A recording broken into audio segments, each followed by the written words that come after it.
I've said this before in other videos. Narcissists are literal emotional alcoholics. Now, I'm not trying to downplay the difficulties of what it's like to be an alcoholic in recovery, or an alcoholic in general, or someone that's a drug addict. Like, I'm not downplaying that, but what I am saying is, just like someone that is hooked on any other form of substance, right? Like, what is the first thing you think about when you wake up in the morning? I got to get a hit of that. Narcissists are like that with emotions. Narcissists are like that with, like, energy supply. Like, emotion to them is an energy source. It's a supply to them. They need that to function, because their entire world is funded by external validation entirely, like, all the time. They need the attention. They need that's why they create so much drama when things are going so well, because it's not enough of a supply to them. It's not enough emotional energy to them. So they, positive or negative, like, they need that energy supply. That's why they love to have arguments and drama and issues in relationships. They have to have it, right? So from early childhood, narcissists were taught that they weren't good enough, just being themselves. Who they were shamed for that constantly. And because of that shame, a lot of times,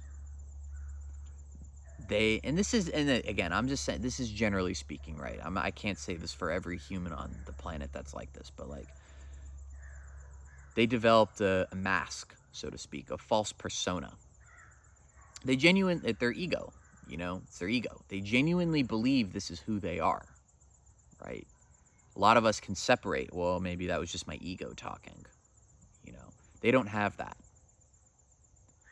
Their ego is their entire sense of self. They're so caught up in it. And what does the ego feed off of? Validation. I'm right. I need this. That's such a dangerous thing.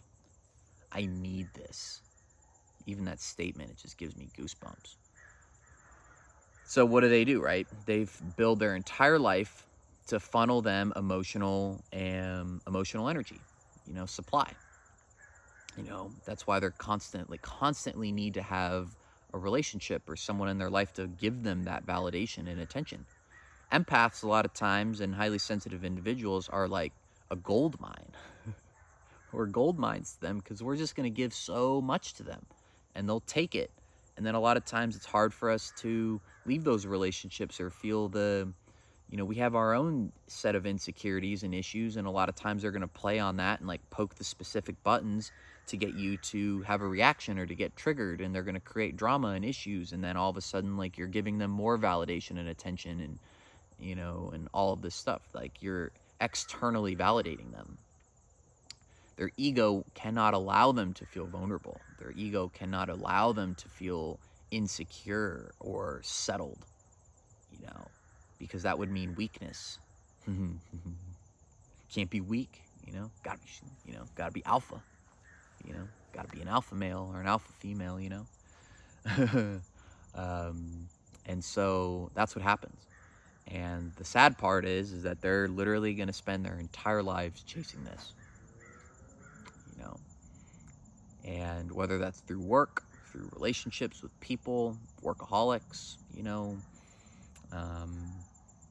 tons of people with, that's why they have these big social circles, and they always need to be the center of attention, and the bigger their ego, the bigger their false sense of self is, the more that they're going to need this.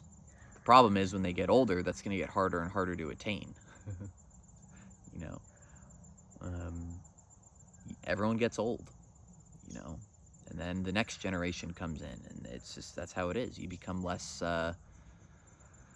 you become less relevant in life, They're so afraid of this. They're going to do everything in their power to make sure that they stay young and youthful looking, and you know, make sure that they have all the money and energy and supply in the world so that they can just continue to, their egos can continue to get funded, you know. But the problem with validation is that, just like any other substance, right, you're always going to need more to get high after a while, you know.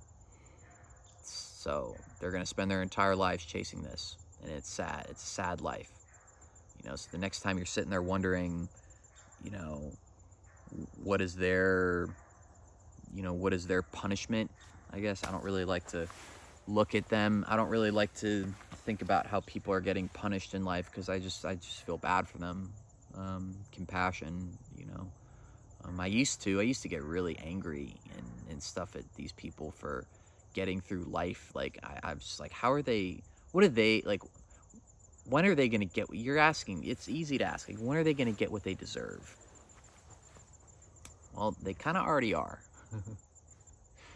You are actually one of the fortunate ones, you know, getting destroyed by these people and getting completely torn apart by them emotionally, because now you can pick up these pieces with a sense of humility and not need to so much be funded and dependent on emotional validation. You might be able to start giving it to yourself.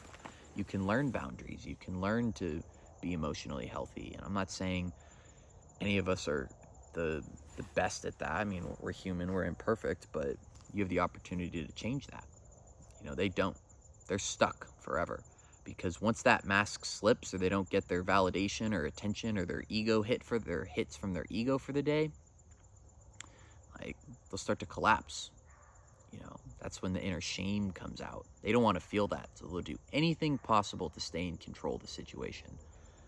That takes precedent over everything. They don't care what they have to do. That's why it looks like they have just no remorse. You know, their supply is the epitome of everything for them. You know, that's why they need to, as I said, that's why they need to be the center of attention. They need to, you know, I don't know. This was just all the narcissists that I was with, right? Like, they always needed to just have sex. Like, that was such a huge supply for them. If you weren't able to, like, constantly have sex with them all the freaking time, like, they felt that, you know, they might have even taken it personally. Because, again, you have to think about it like this. Like, the ego takes everything so personally and has all of these qualms and issues with people and needs to be in control all the time. Like, that's not who you are. You know, a lot, as I've said this before, like, earlier in the video, like, most of us have the ability to discern, like, is this my ego talking, or is this, like, actually me? You know, but that self-awareness is hard won. Naturally, as empaths and sensitive people, we're more predisposed to that, which is good, you know, to be able to discern the difference. Let me see if I had anything else in my notes here. But that's why they resort to manipulation and all of these, like, insidious tactics to get control over you, because they don't have any empathy towards you. They don't. Their ego and their that false sense of self is only thinking about what they can get and that they need to get the next hit. And their mind will literally justify why that's right. So there's no arguing with them. There's no getting them to see the truth.